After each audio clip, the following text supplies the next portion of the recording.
Okay, so I'm going to start by showing you how to work with files as binary. Okay, now this is harder than it looks because of the metadata that's with files. So hopefully you understand what metadata is. But when you read a file, there's more data in there than you would typically expect.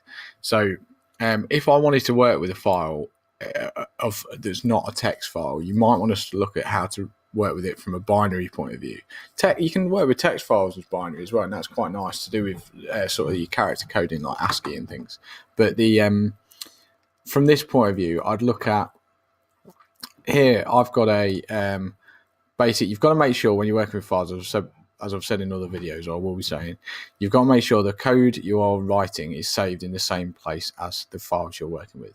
You can change the directory paths and things like that, but I'll keep it simple and just do that for now. So what I've got here is I've got a basic ball image. But as you can see, this is a PNG image, which includes lots of transparent data.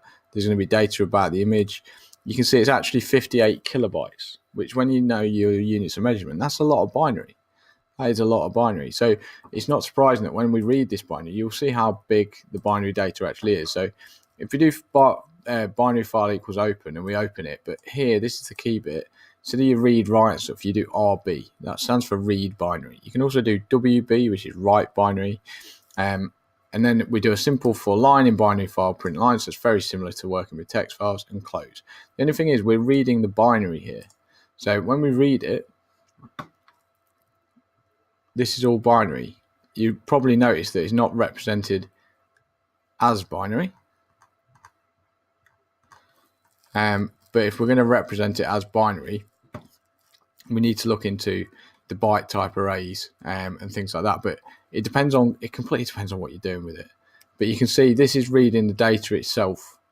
So it looks like we've got some XML data in here. We've got some hexadecimal number representations instead of the binary equivalents. But look how much data is in, 58 kilobytes. So it's going to be difficult for me to make a video on this because the reason you use it is going to be really specific to your problem, whatever that problem is. So you can see there's information about when it was created. You can see creation time, what software was used, Adobe Fireworks, what type of file it is. So you can start to read some of the metadata within here, but it's a lot of it you'd have to convert and read, and a lot of it's going to be color codes and things like that. Like I say, there's some XML data, there's blank transparency, there's pixels, there's loads of data in here. Now, you can read and write in binary. That's the key thing you need to know. But you need to have a good understanding of the file types you're working with to be able to do that. Now, what I have done to try and help is if you look at the code for this video, I've tried to make a bit of commented code that's quite long, longer than all the others, on lots of different things you can do with binary files. But instead of me making loads and loads of videos on all different things, because most of you will never need to work with binary files, have a look at my code and then just ask questions if you're stuck. All right, but reading and writing to binary is totally possible, and that opens up the ability to work with all different types of files. But most of what you want to accomplish can be done much easier using text files, which is quite easy to do, and it works really well with most problems you'll be trying to solve.